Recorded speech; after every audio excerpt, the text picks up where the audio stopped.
안녕하세요. 게임하는 유부남 겜더가제입니다.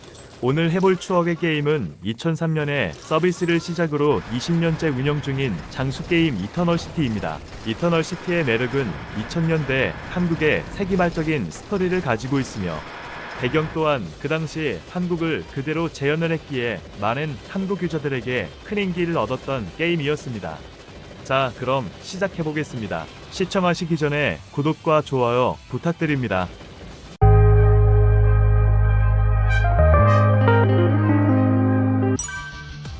현재 이터널시티는 이터니티 서버 1개를 운영 중에 있었습니다.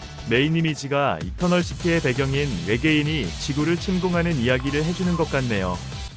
서버에 들어가면 바로 캐릭을 생성하게 되는데 남녀를 구분하고 별다른 커스터마이징은 없어 보였습니다. 채널은 3개가 있었으며 1채널은 포화 상태입니다. 일단 한적한 다른 채널로 접속을 했습니다. 접속을 하게 되면 뭔가 많은 걸 한 번에 받고 설명을 해주네요. 그런데 처음 시작하게 되면 팬티만 입고 대머리 상태로 시작을 하네요. 특이한 설정이었습니다. NPC에게 대화를 걸면 기본적인 상황을 설명해주며 가이드북을 받게 됩니다. 전체적인 스토리가 좋다는 이야기도 있어서 저처럼 처음 해보시는 분들은 읽어가며 해보시는 것도 좋을 것 같습니다. 스토리뿐만 아니라 기본적인 조작법도 알려주기 때문에 차근차근 읽어보셔야 할 것 같습니다. 캐릭터의 이동은 마우스 클릭과 키보드 방향키를 지원하고 있었습니다. 또한 설정에 들어가 보면 인터페이스 설정이 있었는데 지금 이 상태는 새로 바뀐 스타일인 것 같았습니다. 예전 해보셨던 분들은 기본 스타일로 즐기시면 예전 감성을 느끼시며 플레이를 할 수 있을 것 같습니다. 가방에는 여러가지 아이템들이 있었는데 기본적으로 무기와 방어구를 주며 여러가지 액세서리들을 지원해 주었습니다. 또한 기간제 코스튬도 지원을 해주고 있었는데 귀여운 팬더 코스튬이었습니다. 코스튬에는 능력치가 붙어 있어서 필수이며 외형을 숨길 수도 있었습니다. 코스튬 말고도 날개 외형도 받았는데 발갑옷은 대머리에 날개를 착용하니 모양새가 좀 변태스러운 느낌이 있었습니다. 액세서리 장비들도 모두 14일의 기간제 아이템들이었습니다. 나름 초반 지원이 빵빵하니 신규 복귀분들은 쉽게 적응할 수가 있을 것 같았습니다. 그 중에 팔찌와 반지는 2가지 타입의 세트를 주었는데 한 개는 방어, 한 개는 치명률인데 취향에 맞게 착용하면 될 것 같네요. 또한 탈 것도 지원을 해주었는데 남자들의 로망은 할리 데이비슨 오토바이였습니다. 또한 시민군 임무 목록을 받았는데 퀘스트 목록들을 볼 수가 있었습니다. 퀘스트 목록이 각 연도별로 나뉜 것을 보니 시간을 초월하여 이동하며 퀘스트를 진행하는 것 같았습니다. 퀘스트를 진행하기 전 무기 지원 상자를 열어봤더니 무기는 원거리 무기와 근거리 무기가 있었는데 종류가 꽤나 다양했습니다. 일단 저는 근거리보단 총기류인 원거리로 결정을 했습니다. 퀘스트 외에도 가이드북 임무가 있었는데 튜토리얼 같은 임무였습니다. 신규 복귀자들은 막상 뭘 해야 할지 모른다면 가이드 임무를 따라서 키우시면 됩니다. 퀘스트 창에 있는 모든 퀘스트를 할 필요는 없고 가이드북에 맞춰서 해야 하는 것 같습니다. 여기 아줌마 NPC에게선 무기와 음식을 구매할 수가 있었습니다. 총기류 종류가 많은 만큼 탄약 종류도 엄청 많았습니다. 다행히도 장착 중인 무기 탄약은 친절하게 첫 번째 페이지에 정렬이 되어서 쉽게 찾으실 수 있습니다. 그런데 같은 총 탄약도 3가지로 되어 있는데 일반탄으로 구매를 했습니다. 그런데 탄약의 무게가 너무 무거워 이동 속도가 엄청 느려졌습니다. 다행히도 무게는 무거워도 공격은 가능했습니다. 탄약을 한 개만 놔두고 다 버려도 기본 소지 무게 자체가 낮다 보니 의미가 없었습니다. 하지만 무거운 상태에서도 탈 것에 탑승을 하면 이동속도 감속이 없어서 탈 것을 계속 사용하며 전투를 해야 할 것 같네요. 좀비 게임은 오락실에서 해봤던 것 말고는 안 해봤었는데 슈팅 게임 느낌이 많이 들다 보니 사냥하는 맛이 있었습니다. 퀘스트를 어느 정도 진행하다 보면 여기 고청거장에게 보상을 받습니다. 이터널 시티의 재미는 이런 NPC들도 현실 반영을 잘 되어 있어서 뭔가 친근한 느낌을 받는 것이었습니다. 하지만 고점 게임이다 보니 전반적인 설명이 부족한 건 어쩔 수 없었습니다. 특히 퀘스트를 진행하는 데에 있어서 NPC와 몬스터들의 위치 표시가 안 되어 있기에 NPC 퀘스트 내용을 잘 숙지하고 짐작 가는 곳으로 가야 했습니다. 한참을 찾다가 주차장에 출몰한다는 내용이 있어서 근처 주차장으로 가봤더니 퀘스트 장소가 맞았습니다. 전기도 안 들어오는 지하 주차장의 설정이라 캐릭터 주위만 보이는 맵이었습니다. 재미있었던 건 제 마우스 위치에 따라서 손전등을 비추는 설정이라 마우스를 옮겨가며 길을 찾고 몬스터들을 해치우는 방식이 뭔가 스릴 있고 공포 게임하는 느낌을 받아서 재미있었습니다. 여기 주차장도 현실 주차장을 그대로 재현을 해두어서 정말 지구의 종말이 온다면 이런 느낌이지 않을까라는 생각이 들었습니다. 그런데 이터널시티의 퀘스트 아이템 드랍률은 정말 최악이었습니다. 몬스터의 개체수도 적어서 주차장이란 주차장을 다 돌면서 잡아도 초반 퀘스트 치고 너무 오랜 시간을 소비했습니다. 다음 퀘스트는 광진경찰서로 가야 하는데 맵에도 경찰서가 없다 보니 구청에 있을 것 같아 구청 본관과 별관 모두 뒤져봤지만 못 찾았습니다. 이런 식으로 설명이 많이 부족한 것들이 신규들에겐 힘이 들었습니다. 그런데 구청 바로 밑에 맵에는 표시가 안 되고 포탈에 마우스를 올려놔야 알 수 있는 경찰서가 있었습니다. 힘들게 NPC를 찾았는데 퀘스트 랩제가 안 되어서 밖으로 나가서 사냥을 할 수밖에 없었습니다. 지원 장비들이 좋아서 그런지 몬스터들이 쉽게 잡히네요. 퀘스트를 하다 보니 보상이 꽤 괜찮은 퀘스트인 김은소대장의 비밀이란 퀘스트를 진행하게 되었습니다. 여기서 EL은 인게임 내의 화폐 단위입니다. 초반 화폐 단위가 원으로 표시했었는데 사행성 조작 야기를 시킨다고 바뀌었다고 하네요. 이 퀘스트는 뭘 잡아오라는 퀘스트는 아니고 NPC들을 찾아서 대화를 해주면 되는 것이었는데 각 NPC들의 위치를 제대로 알려주지 않아서 공략을 찾아보고 완료를 할 수 있었습니다. 서버 초반에도 이런 어려움이 있었는지 관련 퀘스트 공략 글들이 많이 있었습니다. 이 퀘스트의 재미있는 점은 소대장이 대머리인 것을 밝히는 퀘스트였는데 여기 경비병은 이 사실을 가지고 협박하여 진급하려는 큰 꿈을 가지고 있었습니다. 이제 여기 2002년 퀘스트는 할만한 것들은 모두 끝내고 다음 2003년으로 넘어갈 때가 되었습니다. 패러럴 시스템을 통하여 과거, 현재, 또 다른 미래로 자유자재로 왔다 갔다 할 수 있었습니다. 일단 제가 가야 할 곳은 현재 2003년이었습니다.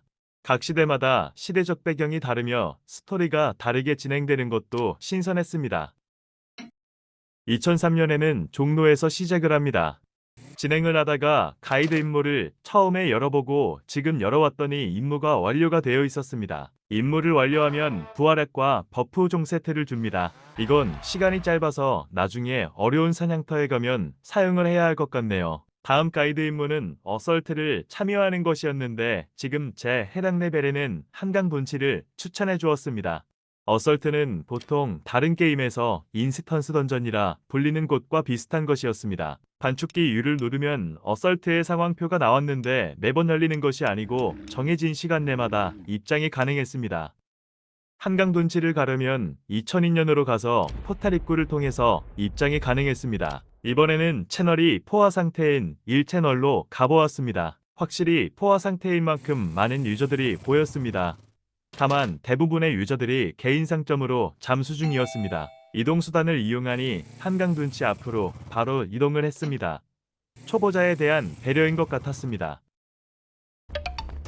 시간이 돼서 입장을 했더니 한강공원 맵에서 시작을 하게 되는데 소환되는 몬스터를 제거하는 임무였습니다. 그런데 몇 마리 잡고 보니 총알을 다 써버렸습니다.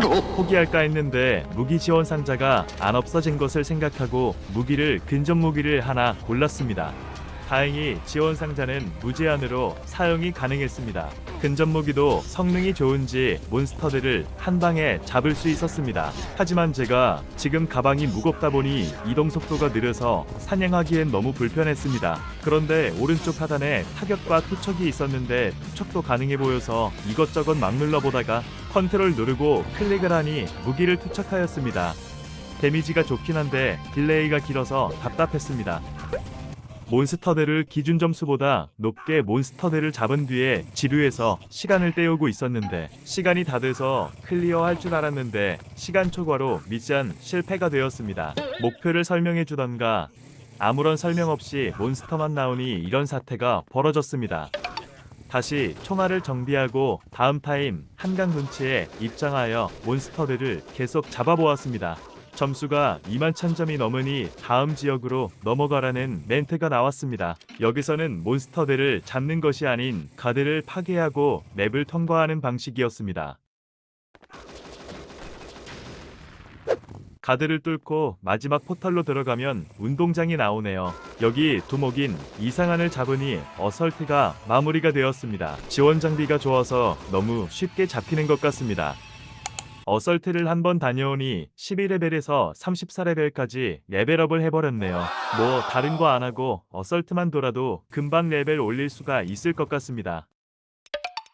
또한 캠페인이라는 컨텐츠가 있는데 많은 경험치를 얻을 수 있으며 일주일에 한 번 가능하다고 합니다. 한 번 완료하는데 오랜 시간 걸린다니 벌써부터 두렵네요. 다행히도 캠페인 하는 것은 필수 임무가 아니었습니다. 다음 임무는 어설트 요에 참여라 적정 어설트인 시티타워로 가보았습니다. 시티타워 입구는 동대문 쇼핑타운에 있었는데 어렸을 적에 동대문 쇼핑타운에 옷 사러 많이 갔던 기억이 떠오르네요.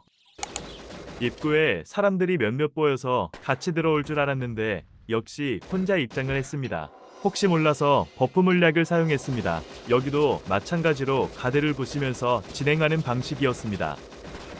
이터널시티의 특이한 점은 점프를 하면 잠시 동안 무적 상태가 된다는 것인데 단축창 하단에 사람 모양 아이콘을 누르면 계속 점프 모드가 됩니다. 대신 지구력이 계속 소모가 되기 때문에 지구력 음식을 계속 먹어줘야 했습니다. 여기 시티타워 몬스터들의 이름이 매트리스 영어 포장이었는데 마치 매트릭스의 빌런 요원들을 따라서 만든 느낌이 들었습니다. 여기 시티타워도 템빨로 혼자서도 손쉽게 진행이 가능했습니다. 여기서도 경험치를 엄청 주다 보니 13레벨이 올라 47레벨이 되었습니다. 어설트를 돌 때마다 레벨업이 많이 되다 보니 중간에 뭔가를 많이 빼먹고 크는 느낌이 들었습니다. 사냥을 하거나 어설트를 돌다 보면 오른쪽 상단에 포상이란 것이 쌓이게 되는데 구청 과정을 통해서 EL이나 경험치로 교환이 가능했습니다. 그래서 말렙 분들은 경험치가 필요 없어서 모두 EL로 바꾸다 보니 EL의 인플레이션이 심각하다고 합니다. 가끔 전체 게시판에 장비 판매 글을 보면 가격대가 보통 조 단위로 넘어가는 것이 대부분이었습니다. 이번 임무는 사마패를 없애는 임무였는데 사냥을 하다보면 정말 배경 건물에 다시 한번 놀랐습니다. 이번 배경은 공사 현장이었는데 정말 디테일 하나하나가 너무 좋았습니다.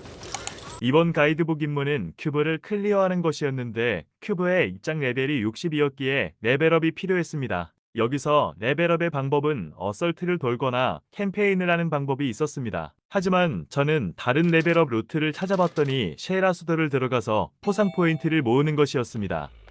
바로 하수도를 들어가 봤더니 바닥에는 아이템들이 드랍되어 있으며 많은 분들이 사냥을 하고 계셨습니다. 원래는 여기에서는 고래분들이 사냥하는 사냥터인데 저같은 초보들이 와서 아이템을 주워서 판매하며 몬스터들을 조금이라도 때려서 포상을 모아 경험치로 바꾸는 곳이었습니다. 여기 분들은 보스 몬스터처럼 생긴 것들을 데리고 다니며 사냥을 하는 모습들이 엄청 멋있어 보였습니다. 그래서 그런지 몬스터들이 등장하면 몇 초 만에 바로 순삭이 돼버렸습니다. 제가 너무 약해서 몬스터들에게 데미지가 잘 안 들어가다 보니 포상이 잘 안 쌓이긴 했는데 몇 분 사냥했더니 1500만 정도의 포상을 모을 수가 있었습니다. 이걸 가지고 구청 과장에게 경험치로 전환을 하는 방식으로 쉽게 레벨업이 가능했습니다. 또한 임무를 하다보면 구청과장 호출기를 받을 수가 있었는데 굳이 마을에 안 가도 호출기를 통하여 사냥터에서도 경험치 교환이 가능했습니다. 역시 캐시템의 편의성은 한번 맛보면 헤어나오질 못할 것 같습니다. 드디어 60레벨이 되었습니다. 바로 큐브를 하러 달려가 보았습니다. 큐브는 구청과장 있는 건물 바로 위에 위치했습니다. 큐브 내부는 뭔가 미래적인 건물의 모습이었습니다. 위쪽에는 각 포탈들이 존재하였는데 오른쪽부터 랩제가 높은 포탈이 있었습니다.